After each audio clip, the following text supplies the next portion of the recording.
दोस्तों, सबसे पहले सब्सक्राइब करें, नोटिफिकेशन बेल दबाएं और सबसे पहले वाली ऑप्शन ऑल करें, जिससे हमारी आने वाली नई वीडियो की नोटिफिकेशन आपको फ़ौरन मिल जाएगी। जय श्री राम भक्तों।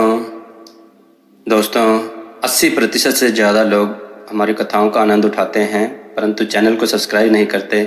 कृपया करके चैनल को सब्सक्राइब करें और अपना ढेर सारा प्यार हमें ज़रूर दें। चलिए कथा की ओर चलते हैं। आज की कथा है रानी और एक गरीब अहीर तथा दो बालक। आइए कथा श्रवण करें। रानी और एक गरीब अहीर तथा दो बालक। आइए कथा श्रवण करें। मंगलपुर का पतन होता जा रहा था। मंगलपुर का पतन होता जा रहा था। राजा वीरता से युद्ध करते हुए युद्ध क्षेत्र में मारे जा चुके थे। महल में हाहाकार मच रहा था, परंतु फिर भी दुश्मन देश की सेनाएं दुर्ग को घेरे हुए थीं। सेना अंदर घुसकर राजा के पुत्र युवराज नौगढ़ को पकड़कर मार डालना चाहती थी।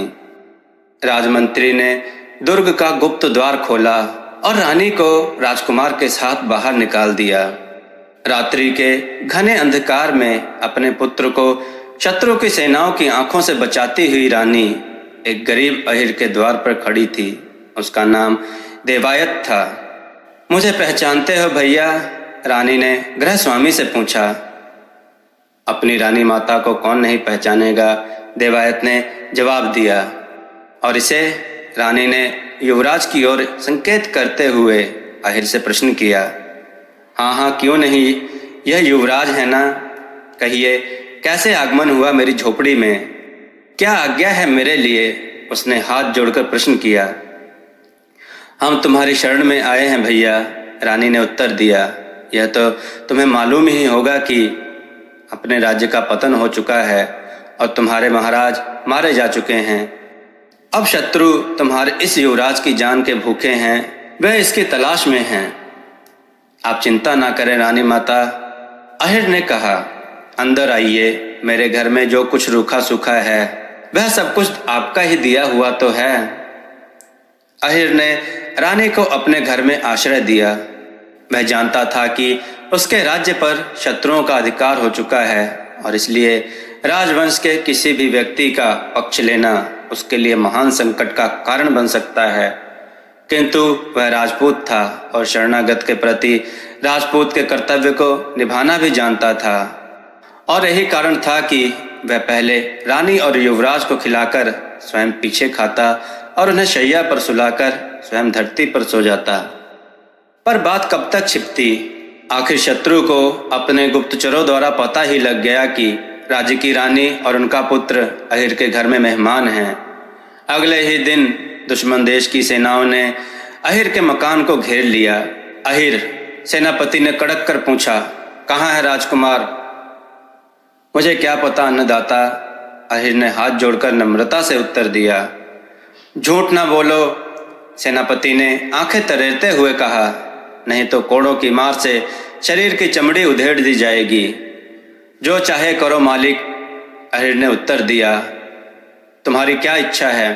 अच्छा, सेनापति ने अपने सैनिकों की ओर देखते हुए कहा, इसे बांध दो इस पेड़ से और देखो कि घर में कौन कौन है। अहीर को पेड़ के साथ बांध दिया गया।